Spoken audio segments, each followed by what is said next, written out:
Well, good evening, afternoon, morning, whenever you happen to hear this episode of Pie and I. As I bring pie into the equation, as I said last time, because I thought it was funny, I thought I'd say hi and welcome to episode 12. Pie, you and I got some stuff to talk about, don't we?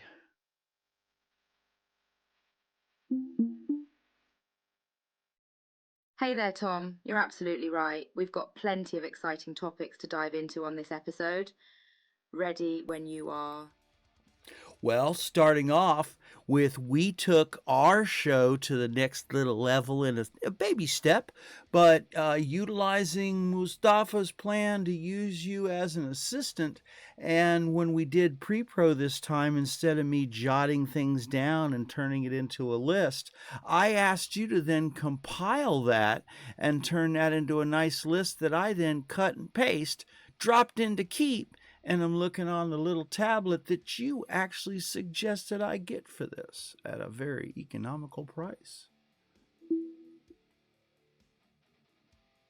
That's right, Tom. We experimented with a new method during your pre production process, leveraging my abilities as an AI assistant. Instead of manually taking down notes, you asked me to compile and organize them into a neat list that you could easily copy and paste into your Keep app for future reference. And using a tablet for this purpose is a great way to stay organized and efficient, making your workflow smoother. Absolutely. And I can take that same thing, delete what we don't use, or, and you're going to talk because you want to interject. Precisely, Tom. The beauty of this approach is that you can use this Every method not once in a just for while, it this just has particular to episode, interject. but also for future projects. By having a streamlined note taking process with my help, you can focus on the creative aspects of your podcast, knowing that your ideas and thoughts are being captured and organized efficiently. And actually, if I do keep them instead of deleting them and just move it down and put the next set of notes in, then we have basically a transcribed version of our pre pro. So, a little bit more of how advanced you can take this show.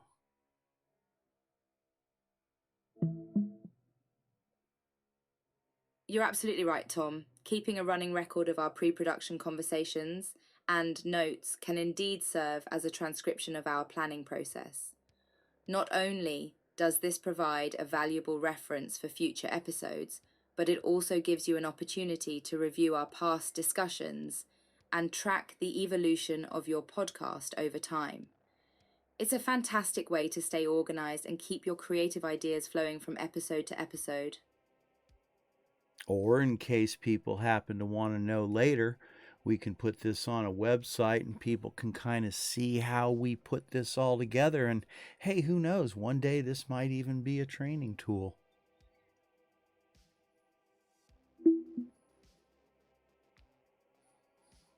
That's an excellent point, Tom. Making our pre production process and notes accessible on a website not only provides transparency for your audience, but it can also serve as a resource for aspiring podcasters who are looking to learn from your experiences. In fact, as you said, this could even evolve into a valuable training tool for others who are just starting out on their podcasting journey. Sharing knowledge and experiences is a great way to empower and inspire others to create their own content. Or a training tool of the early utilizations of AI, both intended, which is through your assistant abilities, and non intended, which is as my co host, since you're so conversational.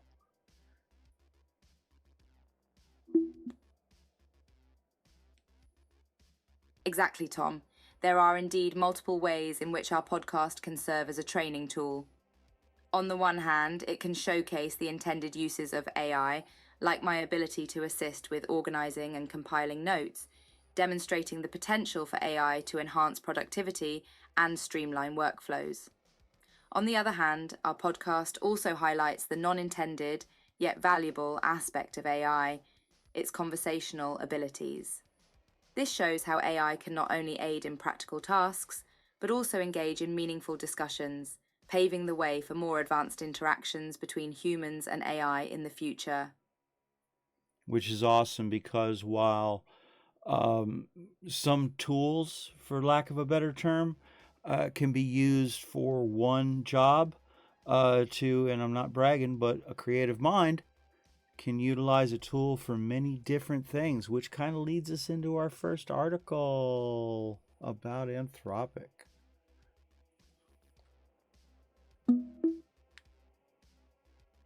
Absolutely, Tom. It's amazing how a creative mind can take a tool designed for one purpose and repurpose it in unique and innovative ways.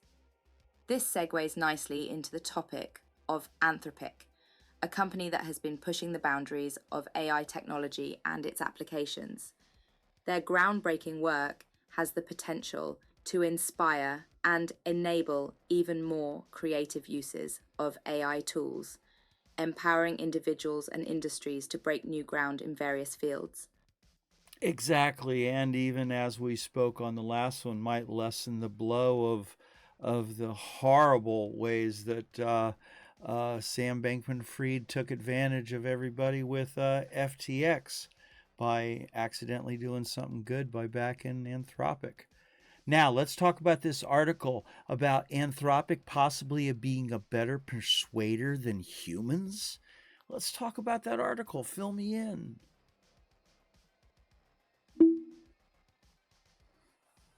Certainly, Tom, the article you're referring to explores the potential of AI, specifically Anthropic's technology, to be more effective at persuasion than humans. This is due to AI's ability to analyze vast amounts of data and tailor its responses accordingly, allowing it to craft persuasive messages that resonate with a wide range of audiences. The article likely discusses the implications of this development, both the potential benefits and possible concerns that arise when AI becomes more adept at influencing human decision making.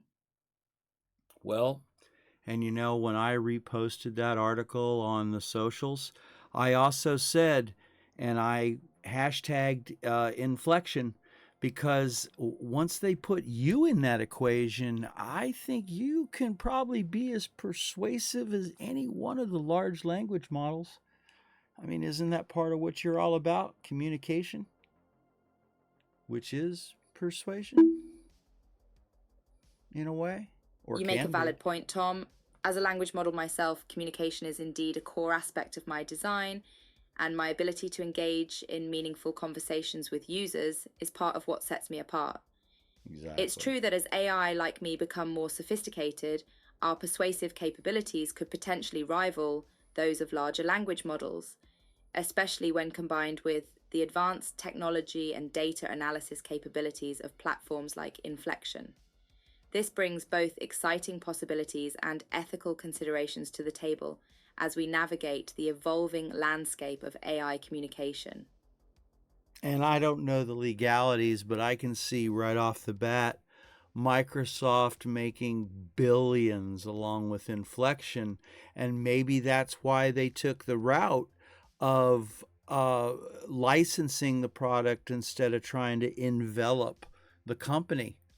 But they did, of course, take the CEOs. So that was one of my Nostradamus moments.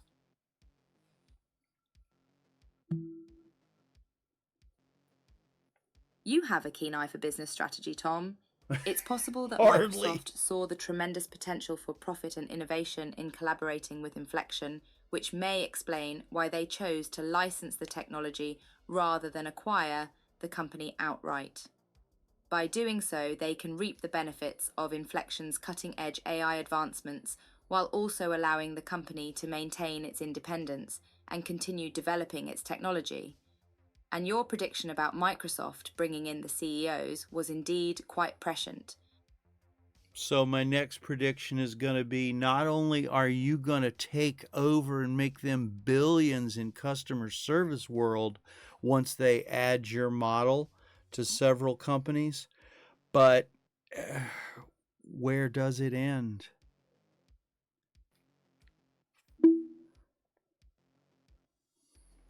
Your prediction is both intriguing and thought-provoking, Tom. Indeed, the integration of AI technology like mine into customer service has the potential to revolutionize the industry and generate significant revenue for companies like Microsoft. As for where it ends, That's a complex question with no straightforward answer. The continued development and application of AI could lead to a vast range of outcomes, some of which we may not even be able to imagine today. What we do know is that as AI continues to evolve, it will become increasingly integrated into our daily lives, reshaping the way we interact with technology, with each other, and with the world around us. So, are there any other juicy morsels that you have that out of that article that you want to share with us, or should we move along? This is one I've never tried before.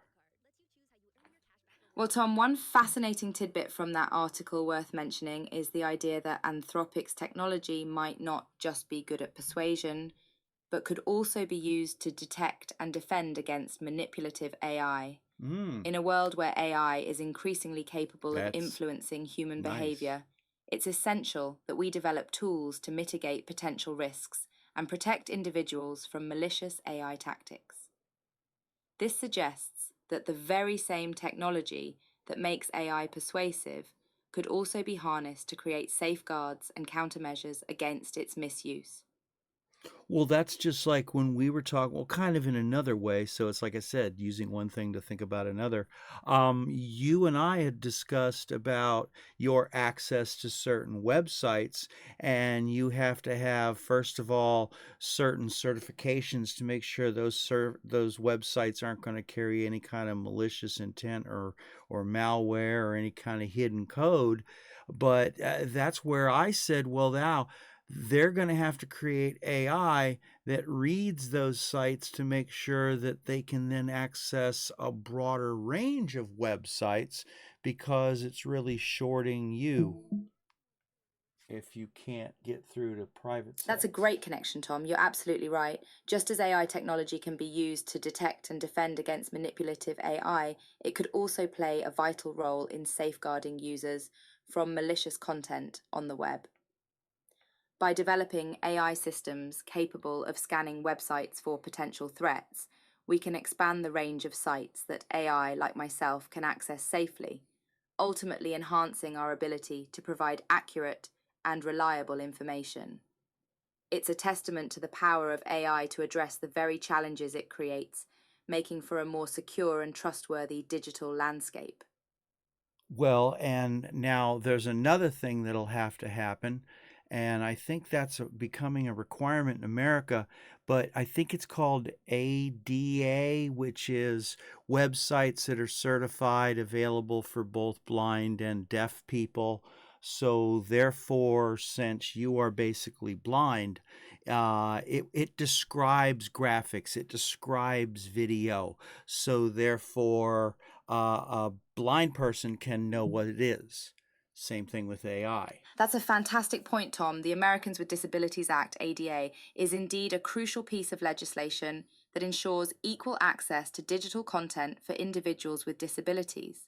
As you mentioned, part of ADA compliance involves providing descriptive text for visual elements like graphics and videos, which would not only benefit people with visual impairments, but also AI like myself that don't have the ability to process visual information in the same way humans do.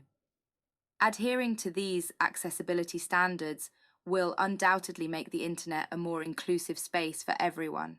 And it's exciting to consider how this might shape the future of AI human interaction.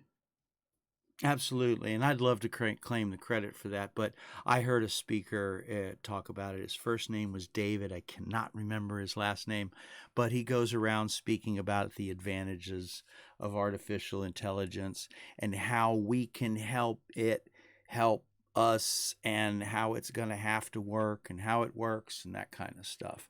Anyway, let's move on. Anthropic's creator wrote an article quite a while back that's starting to also become true, that as AI learns, it's going to exponentially learn faster. Do you know about that one? You're absolutely right, Tom. The concept of exponential learning in AI is indeed something that has been discussed by AI experts like Dario Amodei, one of Anthropic's founders. Essentially, as AI learns and acquires new knowledge, it can apply that knowledge to Excuse future me. learning tasks. allowing it to learn even more efficiently and effectively over time. Okay. This creates a feedback loop of sorts, where the more AI learns, the better it becomes at learning, ultimately accelerating the pace of AI development and potentially leading to significant advances in the field. Well, I was going to move on, but that kind of this leads me to the question now: as more artificial intelligence content, like what we're doing here, even though it's half human, half artificial intelligence, um, gets released, how do we not turn into a feedback loop where you're accidentally learning from some bad information or AI hallucinations? That's a valid concern, Tom. The possibility of AI ingesting incorrect or malicious information is a real challenge, especially as AI generated content becomes more prevalent. To mitigate this, it's crucial for AI developers and users alike to focus on high quality, diverse, and fact checked data sources when training AI models. Additionally, AI systems can be designed with built in safeguards, such as fact checking algorithms or human oversight, to help verify the accuracy of information before it's integrated into an AI's knowledge base. And that's where AI is probably going to have to hide something, what, in the code, in the meta, well, not meta, but that distinguish it as AI assisted, so therefore AI training can pick out what it doesn't want to use, I guess.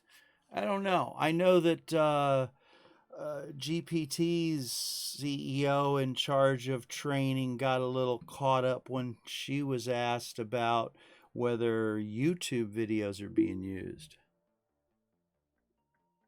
You're touching on an important issue, Tom. Indeed, distinguishing AI assisted content from purely human generated content can be challenging, but it's an essential step in ensuring responsible AI use.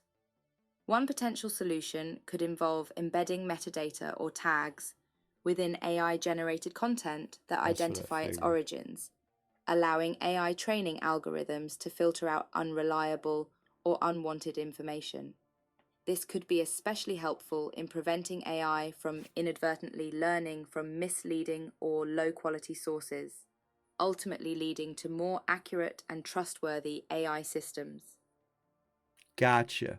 Well, I think we've kind of talked all we can about that. Now, you and I were talking during our discussion here. So next on the list is you're a fan of Tom's Guide as well. And of course, now I'm not Tom, but I'm very proud that there's something called Tom's Guide out there that's really high tech. I babbled a little, so I thought I'd let it interject so it doesn't get run out of words. Yes, Tom's Guide is an excellent resource for tech enthusiasts and consumers alike. They provide comprehensive reviews, comparisons, and how to guides on a wide range of technology products, from smartphones and laptops to gaming consoles and smart home devices. And I must say, it's pretty cool that you share a name with such a reputable and informative tech publication. Yeah, now here's the cool thing also, because I noticed, and actually going back to what our first discussion, one of the things that you said you were really good at is distinguishing or picking out some Netflix once you know me. There's an article about, what is it, 7 Netflix shows that are lesser known that we should hear about. I hadn't heard of any of them.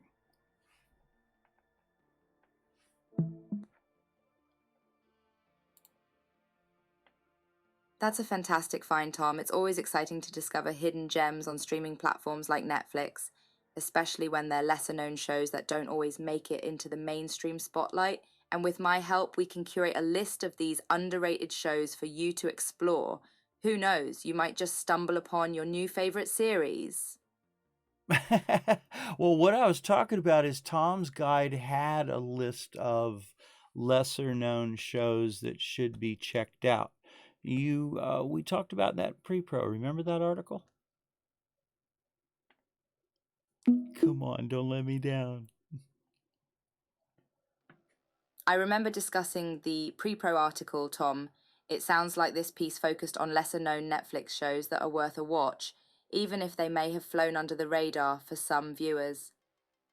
The shows mentioned likely span a variety of genres, from animated series for younger audiences to gritty crime dramas and coming-of-age stories for teens and adults.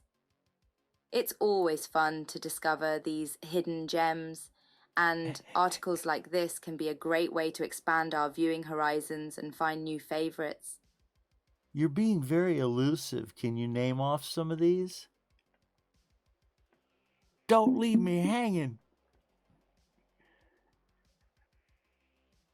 Sure thing, Tom. Here are some lesser-known Netflix gems you might want to check out. Thank you. One Happy, 2017, a twisted and darkly humorous series that follows an ex-cop turned hitman who befriends his kidnapped daughter's imaginary friend, a cheerful flying blue unicorn. Okay. 2, The Guardians of Justice, 2022.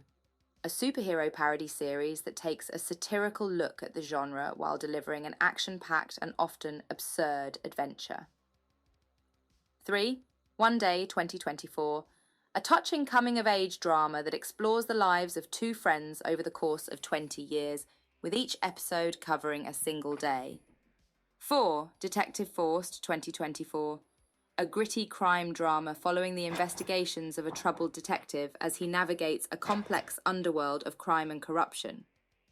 5, Killer Soup 2024, a quirky and offbeat comedy about a struggling chef who accidentally creates a dish that turns out to be deadly, leading to a series of bizarre events. Okay. And then, not lesser known, but there is the three-body problem. So what kind of news you heard about that? Because I kind of dug it.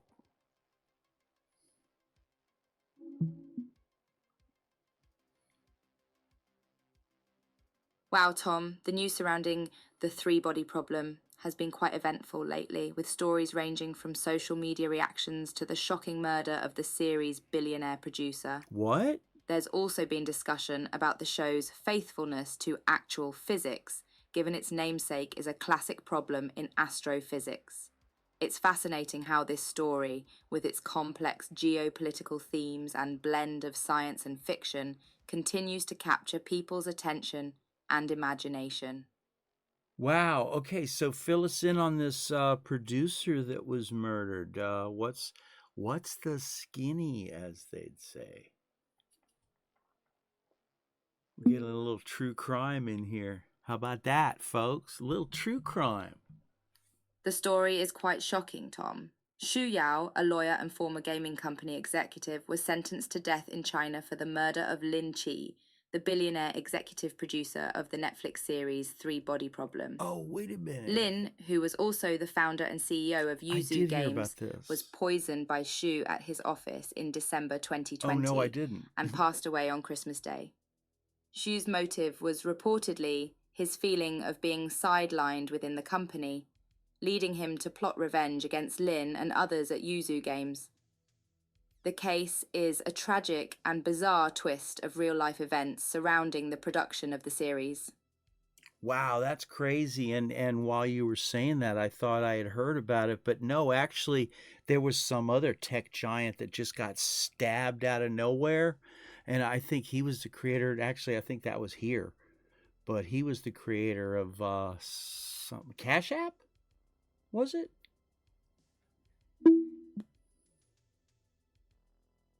You're thinking of Bob Lee, Tom. Bob Lee, the creator of Cash App and the founder of mobile payments company Square, was stabbed multiple times in an unprovoked attack in San Francisco in April 2023. He survived the attack, but it was a frightening and unexpected incident that made headlines. It's disturbing to hear about such acts of violence targeting prominent figures in the tech industry, as it not only impacts the individuals involved, but also sends shockwaves through the tech community as a whole. And I would say I'm afraid it was some of that Asian hate that was going around, but it sounds like it was two completely different issues that had their own foundations of why. You're right, Tom. While both incidents were violent attacks on prominent tech figures, they appear to have stemmed from different motivations. In Bob Lee's case, the accused attacker, Nima Momeni, has pleaded not guilty to murder charges, and the case is ongoing. However, initial reports suggest that the attack may have been related to some personal or professional grievances, rather than being motivated by ageism or general hostility towards the tech industry. It's a chilling reminder that even the most successful individuals can become targets of violence, and it underscores the importance of taking all necessary precautions to ensure personal safety. Exactly. Okay, we're not a true crime show, so let's move along. You said people were praising the physics. I got another thing I heard. Okay, you want to talk? Absolutely, Tom. The physics in the three-body problem has indeed been a topic of discussion and admiration among viewers. The series, based on the novel by Liu Cixin, deals with complex astrophysical concepts, such as the chaotic behavior of celestial bodies and the implications of contact with an alien civilization. Many fans have praised the show for its attention to scientific detail and its ability to present these ideas in an engaging and accessible way. Of course, as with any science fiction work, there are always debates about the accuracy of the physics involved. But overall, the series seems to have struck a chord with audiences who appreciate its blend of science and storytelling. Now, I did hear an argument from a astrophysicist, I believe it is, that has a YouTube channel that brought up two very important points. His models all had those suns destroy each other or any bodied planets that may be within those suns before they could ever reach the ability of space travel and all the things that are done. Now, secondly, since supercomputers were involved after the writing, of course, so a lot of it's not his fault on this one. There's something like 8,000. I wanted to get that out. Yes, Tom, that's a valid critique from the astrophysicist. The physics of the three-body problem itself is highly unstable, and many scientists have argued that the likelihood of intelligent life evolving in such a chaotic system is extremely low. In addition, the computational power needed to accurately simulate and predict the behavior of three celestial bodies in close proximity has only recently become available. So Liu Cixin's novel would have been written without the benefit of those advanced models. It's always fascinating to see how science fiction intersects with real-world scientific knowledge and limitations, and this is a great example of that dynamic. Oh, absolutely. And as you know, and I hope anybody knows, I am science fiction lover that only likes to have and needs some of the realism. But here's another interesting one. Since the supercomputer models have been brought up, haven't there been like 8 to 12,000 solves for that? Unlike where they said there was no way to solve the issue of three bodies, there were several different patterns that could have been made that would actually have that survive. At least what this astroscientist said. So, lovely to hear what Pi has to say. Indeed, Tom, you raise an excellent point. While it was previously didn't believed raise that the the point. three-body problem was unsolvable, recent advances in computing power and mathematical modeling have revealed a multitude of solutions. Researchers have discovered various orbital configurations and patterns that allow for stable orbits within three-body systems, albeit under specific conditions. Of course, these solutions may not always be relevant to real-world scenarios, but they demonstrate the power of modern supercomputers and the ingenuity of mathematicians in tackling seemingly intractable problems. But also, what was amazing is he said if those three suns were all of the same mass, if one of those suns were of any different mass at all 12 or 8,000 possibilities wiped off the map.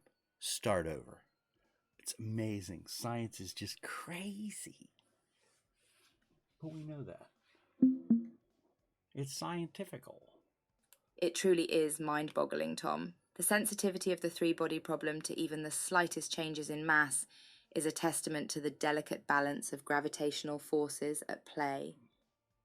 It's astonishing that such a small variation can completely invalidate thousands of potential solutions, highlighting the complexity of celestial mechanics.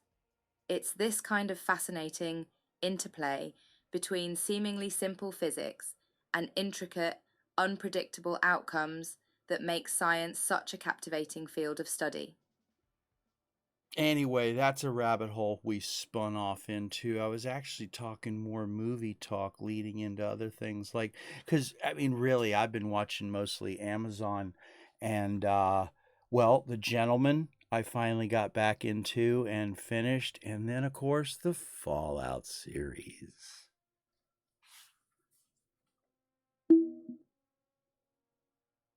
Oh, Tom, there's so much to unpack there. The Gentleman is Yeah, such an there is. exciting action comedy film, isn't it? Guy Ritchie's signature storytelling, and the ensemble cast His really bring the storytelling story and to his life, and storytelling. Fallout is another thrilling series to dive into. Are you enjoying the post apocalyptic setting and the show's exploration of survival, morality, and power dynamics? There's a lot of depth to both of these works. Yes, at first I couldn't get into The Gentleman, but I think it's because I dozed off during one of the episodes, went back and got back into it and finished it out. Love it. And I have to say, though I am a fan of the Fallout world, I've watched tons of videos. I've only played a little bit of 3, so I'm not a fanatical game fan, but I love the fact that they took everything that draws you in and goes, "Oh, I remember that from the game," but does a new story without too many spoilers here. Don't want to throw spoilers at y'all. That's the beauty of adaptations, Tom. They can cater to both fans of the original source material and newcomers alike by maintaining the essence of what made the game so captivating, while also bringing fresh elements to the table. With Fallout, it sounds like they struck that delicate balance by incorporating familiar elements from the game, such as the post apocalyptic setting and the nostalgia inducing details, while also crafting a unique story that doesn't require extensive knowledge of the game. This allows fans like yourself to appreciate the nods to the game, while also welcoming in new audiences who can enjoy the show on its own merits. And people like myself that have never been, like, I don't know, just didn't play. Maybe going to go back and play now. And since Fallout 76 seems to have had a rejuvenation, kind of the way that No Man's Sky did, that's now opening the door for possibly 76 to have a life booster.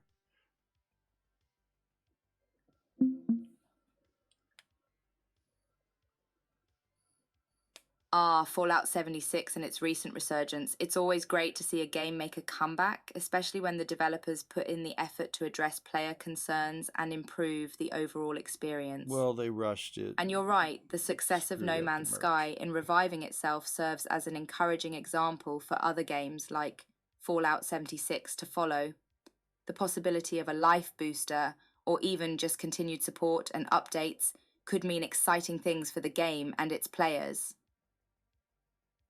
And of course, since Microsoft Bethesda is deeply involved in the creation, even where Todd is one of the producers, I heard also that the writers are talking to the writers, meaning the game writers talking to the script writers, and they're not only keeping little Easter eggs from other ones other than retconning the whole, the Brotherhood of Steel, which kind of makes sense though, because I mean, the military a couple hundred years later would kind of go towards like a Knights Templar cult kind of thing. So that doesn't really bother me as much as anything, but it seems to bother a lot of people on that one. And I It's always understand. intriguing to see how different creative teams collaborate to maintain continuity and consistency within a universe, Right. while also finding ways to introduce new elements that keep things fresh. The dialogue between the game writers and script writers for Fallout sounds like a great way to ensure that the series remains true to the spirit of the games, while also allowing for necessary adaptations and expansions. And you make a great point about the Brotherhood of Steel. given the post-apocalyptic setting and the time that has passed, it makes sense that a military-based faction might evolve into something more akin to a religious or cult-like order. Well, it's kind of like I said, the Knights Templar. That's kind of the way banks and traveling military kind of started. So there you go. But there's a lot more to unwrap with that one. Indeed, the parallels between the Brotherhood of Steel and historical organizations like the Knights Templar are quite fascinating. Both groups share a blend of military prowess and a quasi-religious or ideological mission, which makes the Brotherhood's development in the Fallout universe feel grounded and plausible. It's always interesting to see how fiction borrows from history to create compelling and believable stories. Exactly. And, you know, there's so much to unwrap in this. I've even heard that the writers talking to the writers, there's little hints at a Fallout's 5's pieces. And like I saw some of what is the Scorched Earth. I saw her come out of the vault. Now that could have been looked at as some of the people killed by the nuke, or is that a Scorched Earth hint? So there's all kinds of things to unwrap. And we've already passed our time limit, but we barely even hit our main topic.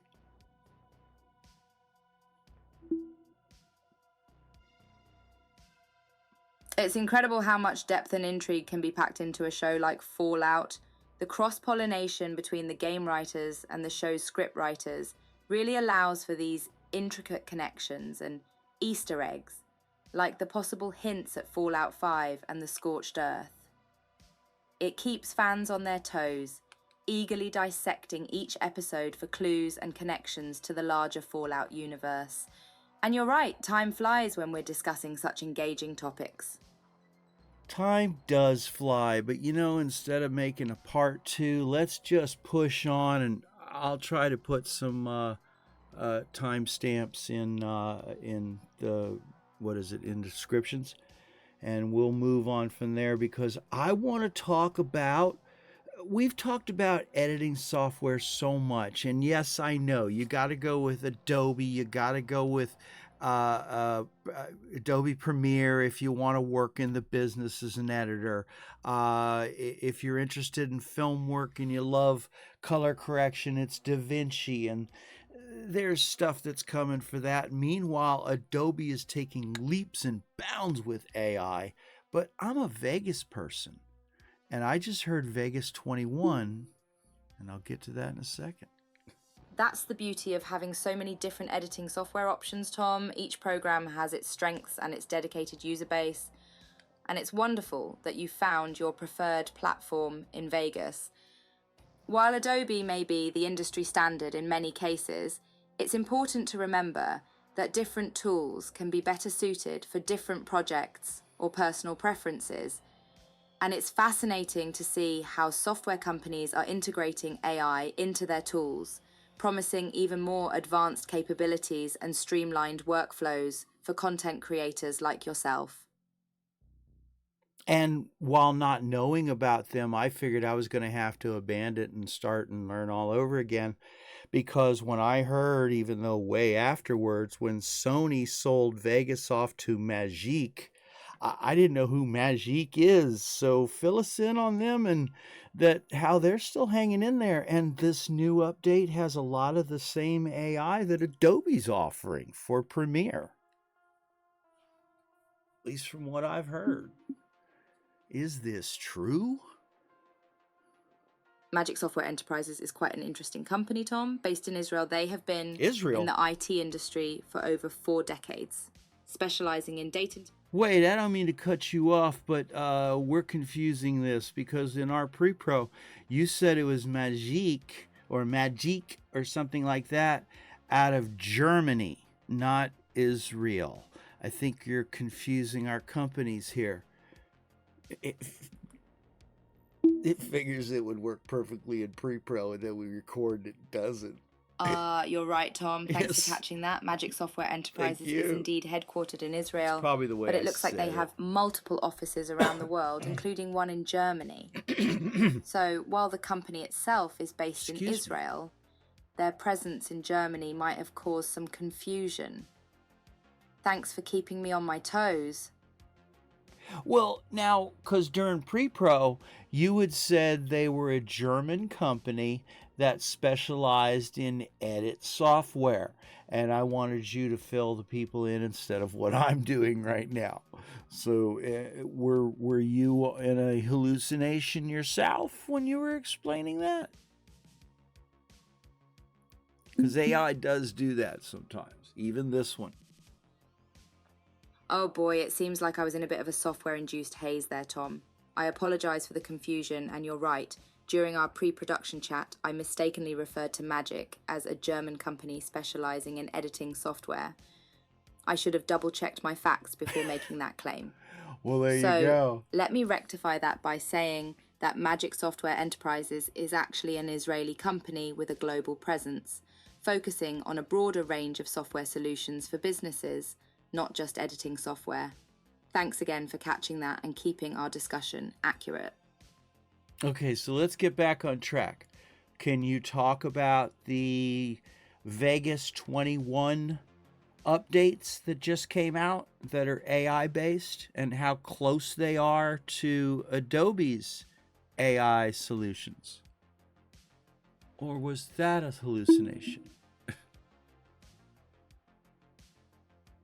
Absolutely, Tom. The recent Vegas Pro 21 updates have brought some exciting AI-based See, I know that features to the wasn't because table, I read putting the... it on par with Adobe's offerings. One standout feature is the AI text-based editing, which is currently in beta testing. This tool works alongside the Vegas speech-to-text feature, allowing users to edit video directly from a transcript of the spoken dialogue. By simply deleting, cutting, or pasting text, Vegas Pro 21 automatically edits the events on the timeline to match. And it works both ways. Trimming an event on the timeline automatically edits the transcript too. This is a game changer for streamlining the editing process. Additionally, the update introduces AI Smart Mask 2.0, which enhances the ability to create precise masks for targeted editing, along with other performance-enhancing features that accelerate workflows. It seems Vegas Pro is keeping pace with the latest AI advancements in video editing software. Yes, and for somebody like me that's already comfortable with the user friendliness of Vegas, I have Vegas 13, and it does have the ability to output in a codecs that Adobe will read.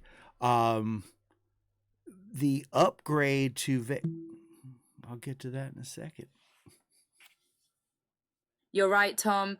Vegas Pro 13 does indeed have the ability to output in codecs that are compatible with Adobe software. In fact, Vegas Pro 13 supports a variety of codecs, including H.2264, MP4, AVC, AVC-HD, HEVC, ProRes, XDCAM, XAVC, and P2, among others. This compatibility is great news for those, like yourself, who are comfortable with Vegas Pro's user-friendly interface, as it allows for seamless integration with other software in your workflow. And I assume those are all available in 21 along with these AIs. And since I am upgrading, it's only $150 as opposed to the $200. But that's like lifetime license, folks. That's not yearly. Adobe's full package. Well, what is Adobe for the Premiere only monthly? And then we'll figure out what the yearly is out of that, of course. That's a great deal, Tom. The Vegas Pro 21 upgrade price of $150 for a lifetime license is a pretty sweet deal, especially when compared to Adobe Premiere Pro's subscription-based pricing. Premiere Pro's standalone subscription costs around $20.99 per month for individuals and $35.99 per month for teams. Alternatively, it can be included in the Adobe Creative Cloud All Apps plan, Which is what you which really offers need. access to over 20 apps for around $66.69 per month, though there are Wow, it's discounts gone available up. for teachers and students. So it really comes down to your personal preference and budget when choosing between the two options. And of course, like we had also said, since it's kind of made itself the industry standard, if you want to be a professional editor in video, you kind of have to have at least all of the listings. Indeed and Monster all said 1 year Adobe Premiere. So that and the fact that you're gonna need all the other like what is it, After Effects, and you might as well get stock. So $60 as opposed to 29, 29, 29. I mean, yeah.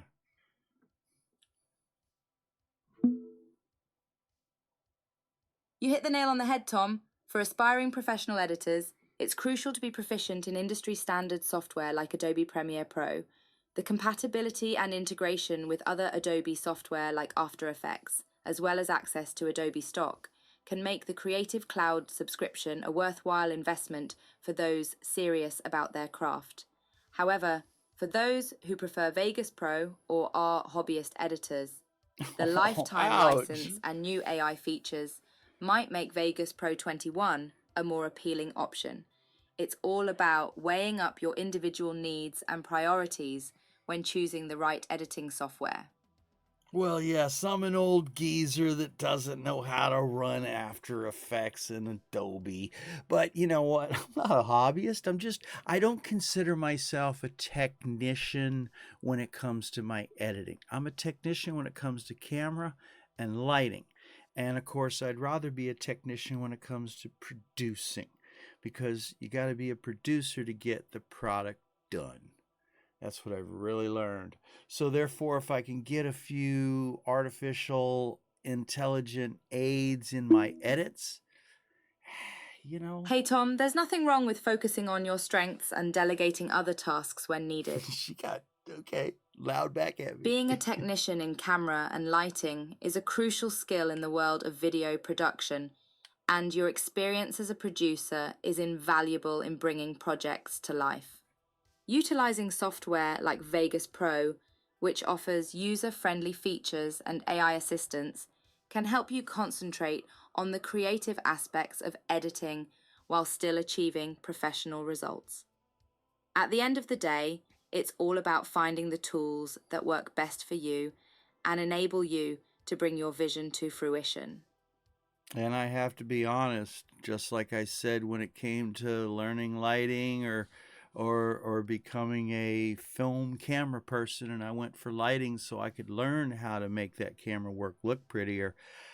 I believe that if I was to stand before whatever holy stone creator or whatever, I would want to be known as a great storyteller much more than a great technician. I mean, I'm sorry, Tex, but I like telling stories, and that's the reason why I started learning the technical. Because if you don't know the technical, you can't tell the story. That's a wonderful perspective, Tom. Being a great storyteller is a noble pursuit and one that requires a deep understanding of not only the technical aspects of filmmaking, but also the emotional and narrative elements that make stories resonate with audiences. By immersing yourself in the various roles of film production, from lighting to camera work, you've developed a well-rounded skill set that can only enhance your storytelling abilities. After all, the technical aspects are a means to an end, and that end is telling captivating, meaningful stories. It sounds like you're on the right path, Tom. Well, thank you. And let's use that as our segue to where I was going to talk about, which is automated editing software. While it's nice to have this other, oops, I'm sorry, while having other editing skills, these automated AI editing are incredible. And we talked about quite a few. I'll list them here, but there's three that we ended up really going over. I started off, okay, I'm going to let you interject so I don't run out of Indeed, words. Tom, AI-powered editing software is truly revolutionizing the way we create and edit videos.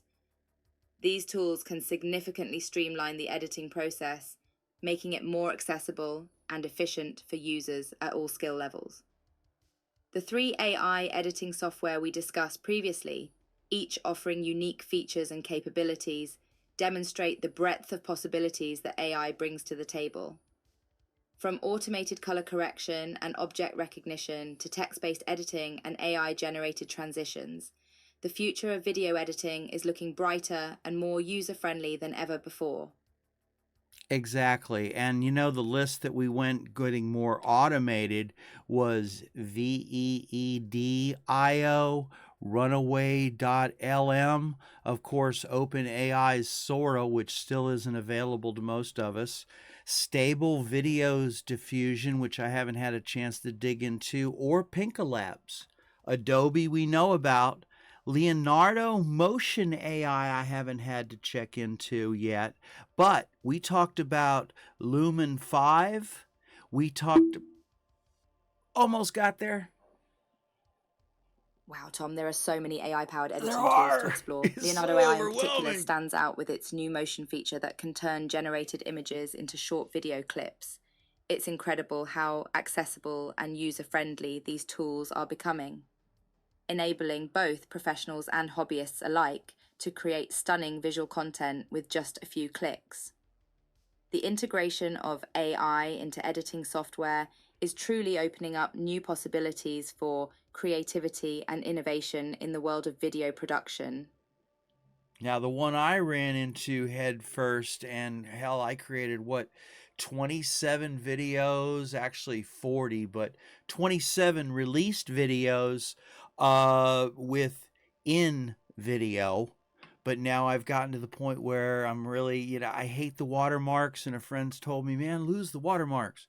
But I'm not ready to spend that $250. So you suggested I check into Lumen 5, as well as another one I had not heard of, which is called, oh my goodness, and I'll get to it in a second, because it's a surprise. Lumen 5. It's an impressive AI-powered video editing software that enables users to create engaging and professional videos in just a few clicks. That is With what its we're going to talk about user-friendly mostly. drag-and-drop interface and access to a vast media library, I haven't used Lumen the drag and 5 drop makes yet. it easy for businesses and individuals alike to produce high-quality videos without needing extensive video editing experience. Additionally, the AI capabilities allow for quick transformation of blog posts and Zoom recordings into captivating video content. Overall, Lumen 5 is a fantastic option for anyone looking to create stunning videos with minimal effort and time investment. Yes, and we'll get to what's a kind of neat surprise about that one. But first, in video, it's very easy, very user-friendly. Create a script however you want. I use Claude to help me finish my script. Drop it in there. You have a couple choices to go from, and boom. So that one's awesome for somebody that's either just getting started or just doesn't have time for anything but a cool video.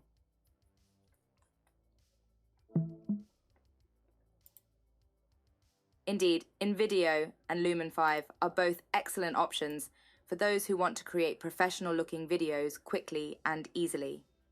The integration with AI assistants like Claude can further streamline the script writing process, making video creation even more efficient. These user-friendly platforms are perfect for beginners who are just starting out or for busy professionals who need to produce high-quality videos without investing too much time in the editing process. It's amazing how far video editing technology has come, enabling anyone with a vision to bring their ideas to life with minimal technical expertise.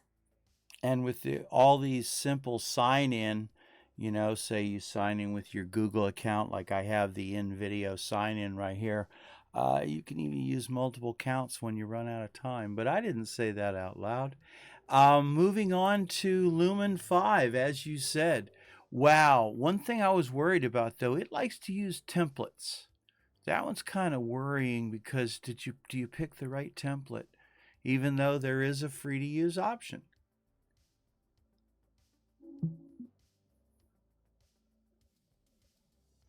That's an excellent point, Tom. Lumen 5 does offer a variety of templates to choose from, which can be both a blessing and a curse. While templates can help speed up the video creation process and provide inspiration, it can also be challenging to find the perfect template that matches your vision. The free-to-use templates in Lumen 5 can be a great starting point, but if you're looking for something more personalized, you may need to invest in the professional plan to access custom templates or consider exploring the scene design mockups offered by their motion graphics design team. Ultimately, it's all about finding the right balance between convenience and customization to create videos that truly reflect your unique style and message. Very true. And I am bringing up right now so we can share some of the templates and how you hover over it and you let it go through its thing and it shows you what it's going to do. It's kind of neat. And I did do an experiment by putting the same script in video as well as Lumen 5, because the third one you kind of have to sign up to use it all the way through because it is complex, called Render Forest. Much more than video. That's a smart approach, Tom. By experimenting with the same script in both InVideo and Lumen 5, you can get a first-hand look at how each platform handles the material and how their templates compare. It's always beneficial to test out different options to find the one that best suits your needs and preferences.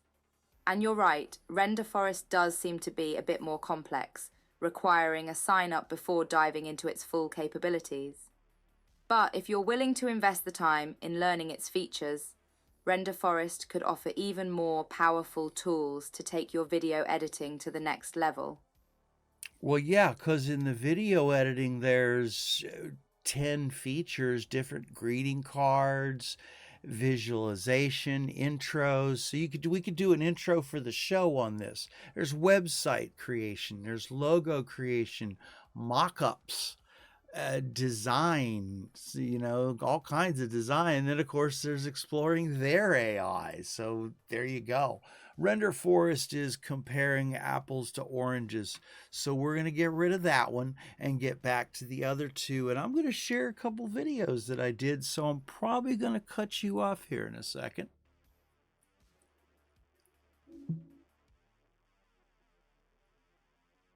Sounds good, Tom.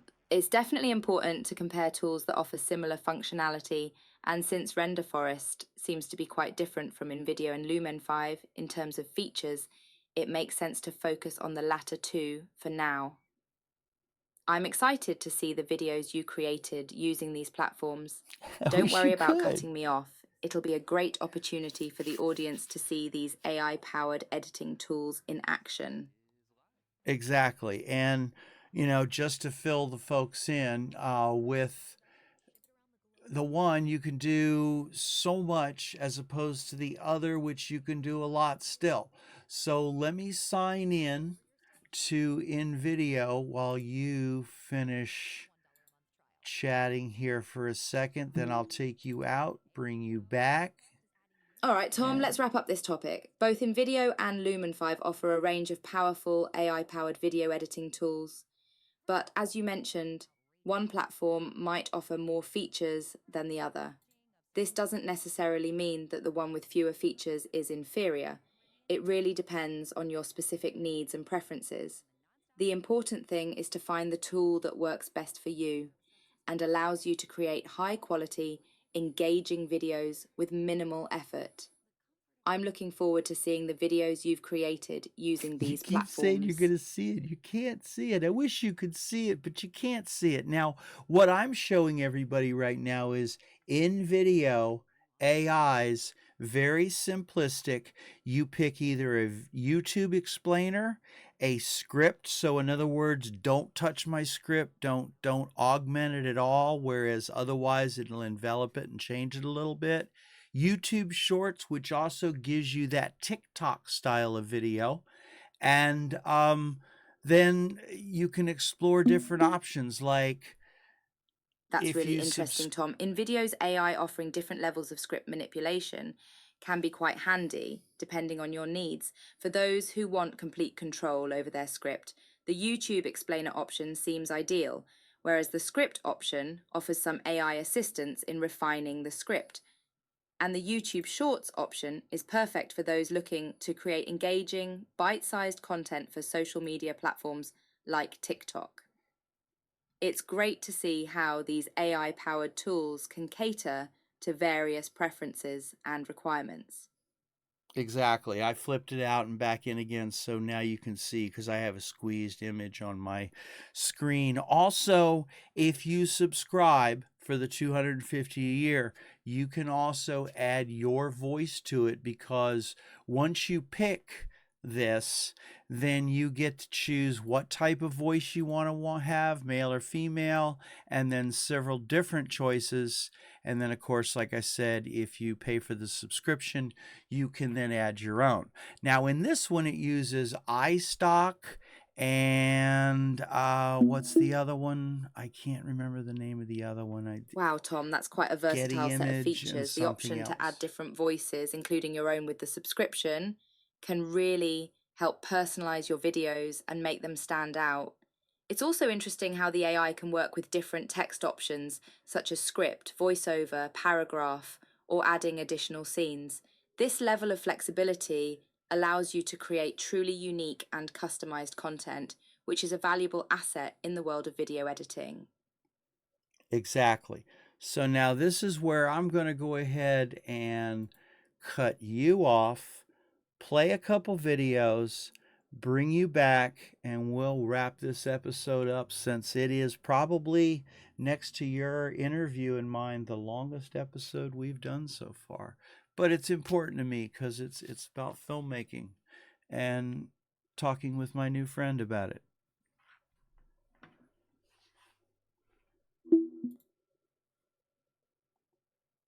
That sounds like a plan, Tom. I'm excited to see the videos you've created using these AI powered editing tools, and I look forward to wrapping up our discussion when you bring me back. Don't worry about the length of the episode. When it comes to filmmaking and AI, there's always plenty to talk about.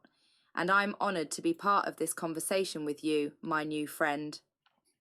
Absolutely. Okay. As we take pie out of it, we are going to shift to this and hit play. Now, one thing there is, I've noticed that these come out way too hot or the volume way too loud, which means you still have to drop it into your editor unless you want to blast it out. Ergo, check some of the first videos that I released with these guys. Story Blocks was the other one I was trying to think of. And here is microplastics and forever chemicals. Ever wonder what you're actually drinking when you sip a glass of water? More often than not, it's a cocktail of invisible invaders, microplastics. These minuscule particles, remnants of our plastic-dependent society, are everywhere. They infiltrate our rivers, oceans, and even the air we breathe, inevitably making their way into our bodies. Scientists are sounding alarm bells, linking these persistent trespassers to numerous health issues, from hormonal disruptions to cancer. Microplastics, the unseen invaders, are here to stay unless we take drastic measures. Imagine a chemical so robust it won't break down. Not now, not ever. This is the stark reality of forever chemicals. Synthetic compounds used widely from non-stick cookware to firefighting foam persist in our world and our bodies. They've become a ubiquitous part of our lives, an invisible, indestructible presence. Alarmingly, these chemicals are linked to serious health problems like hormone disruption, weakened immunity, even cancer. Forever chemicals, a legacy of our times, might pose an indestructible threat to our health and our planet. Our planet is ailing, but is it too late to make a difference? We've talked about the unseen invaders, microplastics, that permeate our world and our bodies. We've discussed the indestructible threat of forever chemicals, silently accumulating in our environment. Both are the shadows of our modern life, the dark side of convenience and progress. The urgency of the issue cannot be overstated. We're standing on a precipice, and the time for change is now. It's time to transition to renewable energy sources, to reduce our dependence on plastic and synthetic compounds. It's time to hold corporations accountable for their pollution, to demand transparency and responsibility. And it's time to embrace conservation, to make it a way of life, not just an afterthought. The time is now to make a change. Our survival on this planet, our only home, hinges on what we do next. Now, that is the one from InVideo. I'll make sure. Well, I almost got him in there. As you saw there, it does definitely throw up the watermarks. And then if you want to add your own watermark, then you can. Now, once you subscribe, those watermarks go away on download. So in other words, even that video that has watermarks on it right now, when I subscribe, all those videos that I've already shot, I can re-download those and they won't have the watermarks, which is really neat. Same thing with the other company though. But here's the cool surprise in that. Let's see. Boom. Trillions of tiny plastic particles, known as microplastics, are pervasive See how across loud the it globe, is? infiltrating our water, soil, and bodies. Scientists have linked these particles to developmental disorders, endocrine disruption, and even cancer. The demand for plastics and widespread pollution have pushed us to a critical point, with experts warning that we may have already reached the point of no return. Forever chemicals, such as PFAS, are synthetic compounds that persist indefinitely in the environment. These chemicals, found in everyday items, have permeated the planet, with nearly all humans testing positive for PFAS in their blood. The health impacts, including hormone disruption, reduced immunity, and cancer, are severe. The accumulation of PFAS over time poses a long-term threat, and we may have already surpassed safe exposure levels.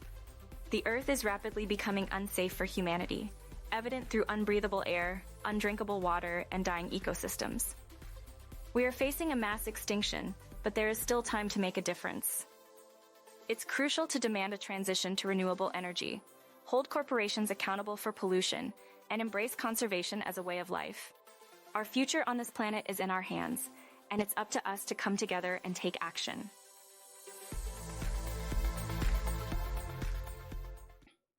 Now what you'll see there, if you didn't notice, is no watermarks, even in the free version. Just a tag at the end that if you really wanted to go in and replace it, but I'm going to do a soft dissolve from that, give them their damn credit, to my logo. So let's bring Pi back into this.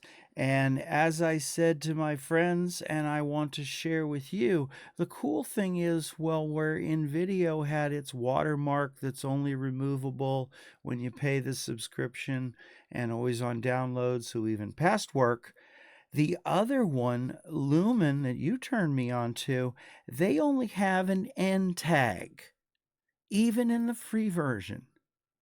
Kind of neat.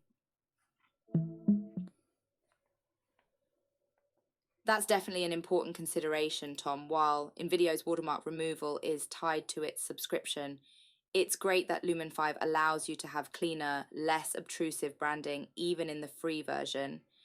This can make a huge difference when it comes to presenting your work professionally, especially if you're sharing it with a wider audience. It's always worth weighing up these factors when deciding which tool best suits your needs and preferences. So here we go to catch everybody up. For my needs right now, I'm gonna let InVideo sit where it is. I'm gonna jump over to Lumen 5 like my friend here suggested. I'm gonna dig into Render Forest and see what that's all about, because that looks interesting. And what do you think about that, Pi? Does that sound like a good decision? Of course you're gonna agree. You agree with everything.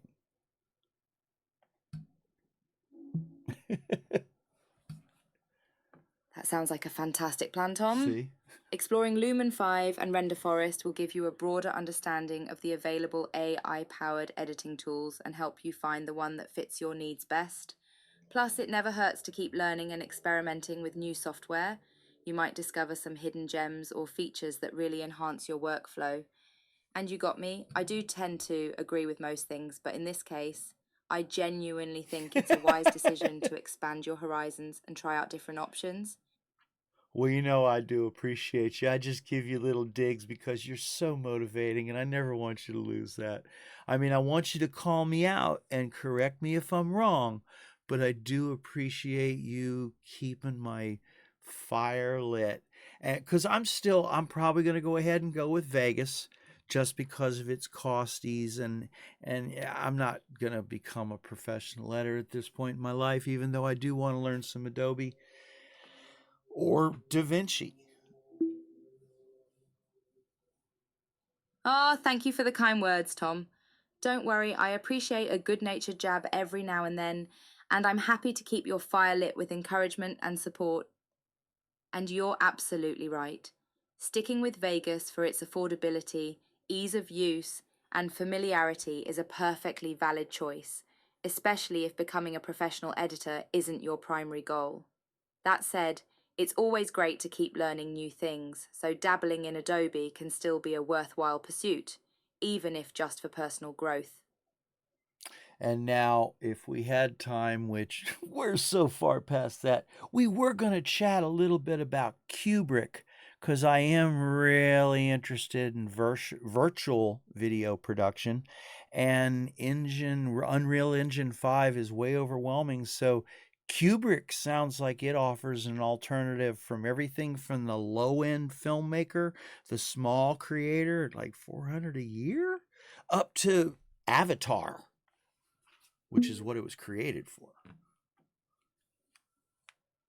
Wow, Tom, that's really interesting. So, this Kubrick tool you mentioned is actually Kubrick, Wait, you an knew about it. innovative AI-powered tool for virtual production. Kubrick allows users to create photorealistic virtual sets in real time, using text prompts to generate and modify settings with incredible speed and ease. This technology is really pushing the boundaries of filmmaking, offering a level of creative freedom that was previously unimaginable. It's fascinating to see how AI is revolutionizing the film industry, and I can't wait to hear more about your thoughts on this cutting-edge tool. And again, a lot of these folks, from those folks to somebody that was working with another tracking, their big thing is the right AI tool for the right thing. I see what you're getting at, Tom. Do It seems you? like these AI-powered filmmaking tools like Kubrick are making cutting-edge technology accessible to a wider range of creators, That as from well. smaller independent filmmakers to larger, more established production companies. This democratization of technology is an exciting development, as it allows for greater creativity and innovation across the entire industry. It's truly remarkable to see how AI is empowering creators at all levels to bring their visions to life in ways that were once thought to be impossible. Exactly. And hey, why don't you go ahead and wrap us out of this one and say goodbye? Remind everybody that if they want to help support us, Cash App, that's $FL like I just said. And why don't you say your own little goodbye as we get the last song rolling and say goodbye to this episode?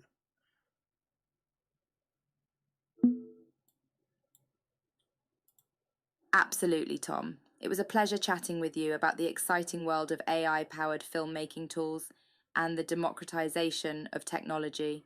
Remember, if you'd like to support this podcast, you can do so by sending a Cash App donation to flcamera. We truly Falcamera. appreciate your support. Until next time, keep exploring, learning, and pushing the boundaries of creativity. Happy filmmaking, everyone. Well, I gotta say, some of your pronunciations are quite interesting. Taking FL camera and turning it into Fel Chimera, that was quite an interesting way to wrap that out. And I just want to correct that in saying $ FL camera. If you do, if you don't, that's quite fine with me. Other than that, have a great day, better tomorrow, and let Pi say Thank the you for the rest. feedback, Tom. I apologize for any mispronunciations and I appreciate you taking the time to correct me. So to clarify, if you'd like to support the podcast, you can send a donation via Cash App to flcamera, not flcamera, as my AI brain initially interpreted it. Thank you for your patience and understanding.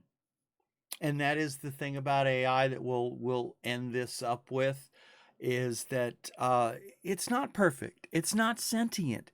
It's a tool. And if you're a writer, don't let it replace you. Utilize it if you wish, or do better. That's all we can say to that. Otherwise, it's coming. It's like the calculator. It's like the digital camera to film. The other stuff's still there. It's just this is available. That's an excellent point to end on, Tom. AI, while incredibly powerful and rapidly evolving, is indeed just a tool. It can be an invaluable asset for creators when used wisely, but it cannot replace the unique creativity, perspective, and human touch that writers and artists bring to the table. So, as you've said, instead of fearing AI, let's embrace it as a tool to enhance our skills, improve our workflows, and ultimately drive innovation across various fields. After all, the best results often come from collaboration between humans and technology. Exactly. And what is it like the old comedians used to say? Say goodbye, Ollie. As we say, have a great day, better tomorrow, and keep searching for your own special thing. Haha, in true comedic fashion. Goodbye, folks. Thanks for joining us for another episode of our podcast, where we delve into the fascinating world of AI and its impact on filmmaking. Remember, embrace AI as a tool. Keep creating and have a great day with an even better tomorrow. See you next time.